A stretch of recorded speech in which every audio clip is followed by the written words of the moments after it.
Market లో invest చేసి మీ డబ్బులు డబుల్ చేసుకోవాలనుకుంటున్నారా? విజయవాడలో జరిగే సుందరరామిరెడ్డి గారి లైవ్ సెమినార్ కి అటెండ్ అవ్వండి.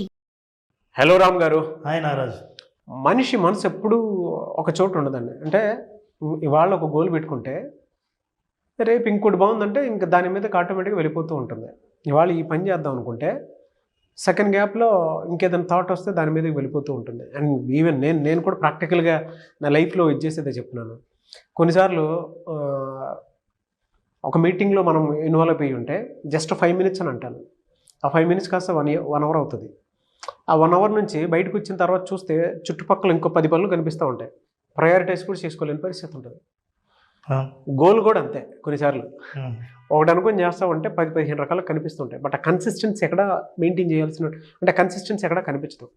ఆ కన్సిస్టెన్సీ ఒక మనిషి ఏ ఆలోచన లేకుండా నిశ్శబ్దంగా స్తబ్దతతో కూడుకున్నటువంటి స్టేట్ ఆఫ్ మైండ్లోకి వెళ్ళిపోవాలి అని అంటే ఎలా? నారాజ్, ఇది నిజంగా నువ్వు అడిగిన ప్రశ్న మామూలు ప్రశ్న అయి ఉండొచ్చు, కానీ చాలా రంగాల్లో అత్యున్నత స్థాయిలో ఉన్న వ్యక్తులందరూ కోరుకునే కాన్సన్ట్రేషన్ అది.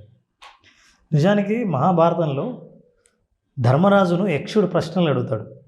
చాలా ప్రశ్నలు. ప్రాణం ఉన్నను కదలనిది ఏది అంటే కోడిగుడ్డు. అట్లాగా గాలి కంటే వేగమైనది ఏది అంటే మనస్సు అని చెప్తాడు. అసలు గాలి ఎంత వేగంగా వీస్తుందో మనకు తెలుసు. అంతకంటే వేగంగా మనసు ఉంటుంది.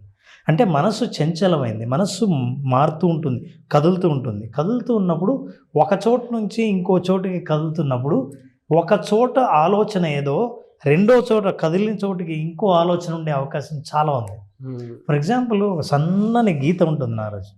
మనసు ఒక సన్నని గీత దాటితే సంపూర్ణంగా దీనికి ఆపోజిట్గా ఆలోచిస్తుంది. ఫర్ ఎగ్జాంపుల్, పొద్దున్నే నిర్భయంగా ఉన్నవాడు సాయంత్రానికి భయంతో ఫీల్ అవ్వచ్చు. ఇందాక నేను అనుకున్నది దాని మీద శ్రద్ధ ఉన్నది, సడన్గా దాన్నే నేను అశ్రద్ధ వహించవచ్చు. ఆ సన్నటి గీత దాటితే మనసు ఏదైతే భయం నుంచి, నిర్భయం, శ్రద్ధ నుంచి అశ్రద్ధ ఎట్లా అయితే మారుతాడో దాన్ని మనం సాధించాల్సిన అవసరం ఉంది. అది సాధించాలంటే 3 రకాలైన పవర్స్ మనకు ఉండాలి.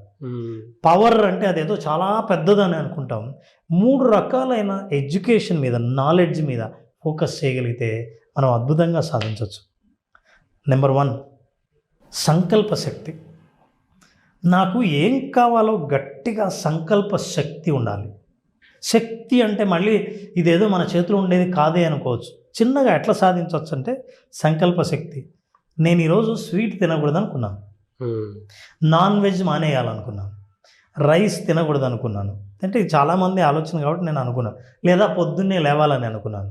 సంకల్ప శక్తి ఏంటంటే మిమ్మల్ని డిస్ట్రాక్ట్ చేయడానికి ఆ రోజే రాత్రి లేట్ అవుతుంది, నిద్రపోవడానికి ఆ రోజే చలి మొదలు పెడుతుంది, నిద్ర లేకుండా ఉండడానికి. ఏ రోజు మీరు స్వీట్ తినకూడదు అనుకున్నారో ఆ రోజే ఎవరో బర్త్డే చేసుకొని మీకు స్వీట్ ఆఫర్ చేస్తారు, కేక్ ఆఫర్ చేస్తారు. మీరు అనుకున్న సంకల్పాన్ని బ్రేక్ చేయడానికి పరిస్థితులన్నీ మూటగట్టుకొని, పని కట్టుకొని మీ దగ్గరికి వచ్చి మనం బ్రేక్ చేసే ప్రయత్నం చేస్తారు. అయినా మీరు బ్రేక్ కాకుండా ఉండడమే సంకల్ప శక్తి. రెండోది విశ్లేషణ శక్తి. విశ్లేషణ అంటే నేను ఏదైనా సాధించాలంటే ఏం వదలాలి, ఏం పట్టుకోవాలి, ఎక్కడ కాన్సన్ట్రేట్ చేయాలి, ఏది అవసరం, సాధించిన వాళ్ళు ఏం చేశారు, నేను సాధించాలనుకుంటే నేనేం చేయాలి అనేది విశ్లేషణ. విశ్లేషణ వల్ల ఏంటో తెలుసా, నేను ఎప్పుడైనా విజువలైజ్ చేసుకోవాలనుకుంటే ఏది విశ్లేషించానో అది నేను సాధించినట్టు విజువలైజ్ చేసుకోగలను. అది విశ్లేషణ శక్తి. విశ్లేషణలో చాలా బ్రేకప్ ఉంటుంది. అంటే నీకు ఎంతో తీక్షణంగా ఒక విషయం గురించి ఆలోచిస్తే తప్ప విశ్లేషణ రాదు. నేను ఈ పరిస్థితి నుంచి గట్టెక్కాలంటే ఏం చేయాలి, ముందు నేను మనశ్శాంతిని సాధించాలి, ఆ తర్వాత సొల్యూషన్స్ ఎక్కడున్నాయో వెతకాలి, ఒక సొల్యూషన్ని పట్టుకొని దాని మీదే పని చేయాలి. ఇదంతా విశ్లేషణ. ఇది విశ్లేషణ శక్తి. మూడవది సాధనా శక్తి. సాధన అంటే practice.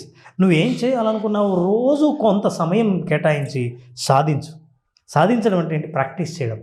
Practice practice practice practice till you succeed. ఈ ప్రాక్టీస్ ఎప్పుడైతే చేయడం మొదలు పెడుతూ ఉంటావో అది అలవాటుగా మారుతుంది. ఎప్పుడైతే అలవాటుగా మారిందో అదే పని నిన్ను బాధ పెట్టదు, ఇబ్బంది పెట్టదు. నిద్ర లేవడం అలవాటుగా పడినవాడు నిద్ర వస్తున్నా సరే నిద్రపోలేడు, అది అలవాటుగా మారింది కాబట్టి మన సంకల్ప శక్తి, విశ్లేషణ శక్తి, సాధనా శక్తి, ఈ 3 శక్తులు ఎప్పుడైతే ఉన్నాయో మీరు మెల్లిగా విజయం వైపు అడుగులు పెట్టడం మొదలు పెడతారు.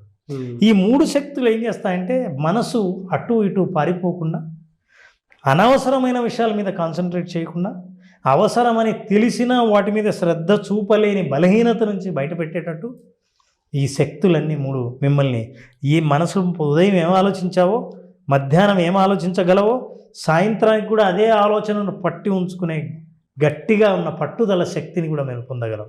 ఇవన్నీ ఉన్నప్పుడు మనిషి ఏదైనా సాధించగలనన్న ఫస్ట్ నమ్మకం పెరుగుతుంది.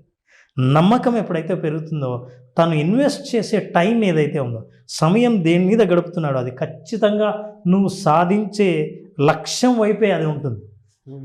ఇలా మనిషి ఆలోచించినప్పుడు చాలా సులభమైన విషయాలు ఒక్కసారి పేపర్ తీసుకొని నేను చెప్పినవి, నేను ఏ శక్తి నేను డెవలప్ చేసుకోవాలా, ఇందులో ఏమేమి విషయాలు ఉన్నాయి నేను నేర్చుకోవాల్సినవి, నేను ప్రాక్టీస్ చేయాల్సినవి అని మీరు ఆలోచిస్తే స్పష్టమైన చిత్రం మనకు కనిపిస్తుంది.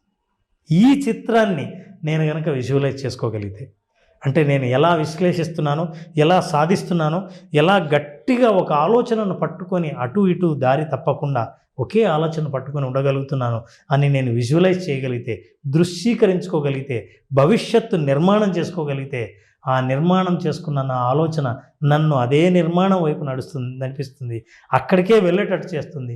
ఇతర ఆలోచనలు నా కంటబడినా సరే ఆలోచనలు నన్ను డిస్ట్రాక్ట్ చేయకుండా చేస్తాయి. నా కంట కనిపించేది ఒకటి, నేను ఏం సాధించాలనుకున్నానో, ఏం పొందాలనుకున్నానో, ఎక్కడికి చేరాలనుకున్నానో అది తప్ప నాకు మిగతా ఏవీ కనిపించని స్థితి మనిషిని సాధిస్తాడు. అది సాధించడానికి మనిషి అశాంతి, అభద్రత, అశ్రద్ధ వదిలితే, మనిషికి అశ్రద్ధ ఏమవుతుందిలే అన్నది అశ్రద్ధను వదిలేయాలి, శ్రద్ధను చూపించాలి. ఎందుకంటే అది నువ్వు సాధించాలనుకున్న లక్ష్యం, నీ బేబీ, దాని మీద నువ్వు శ్రద్ధ వహించాలి. అశాంతి ఎప్పుడైతే అశాంతి ఉందో, ప్రశాంతత సాధించని వాడు న్యాచురల్గా దేన్ని జీవితంలోకి ఆహ్వానించలేడు. అంత అశాంతితో ఉన్న వ్యక్తి ఎప్పుడు పోతుందన్న భయంలో ఉంటాడు, అభద్రతలో ఉంటాడు.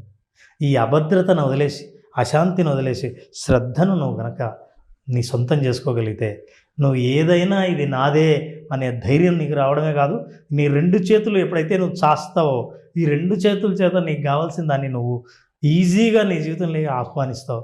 ఆహ్వానించేది నీ ఆలోచనలు, నువ్వు ఆహ్వానించింది, నువ్వు చేసే పని అన్నీ ఒకటే అవుతాయి. అప్పుడు జీవితంలోని సంపూర్ణ ప్రశాంతత సాధించగలవు, విజయాన్ని సాధిస్తావు. ఫ్యాంటాస్టిక్ నాలెడ్జ్ అండి.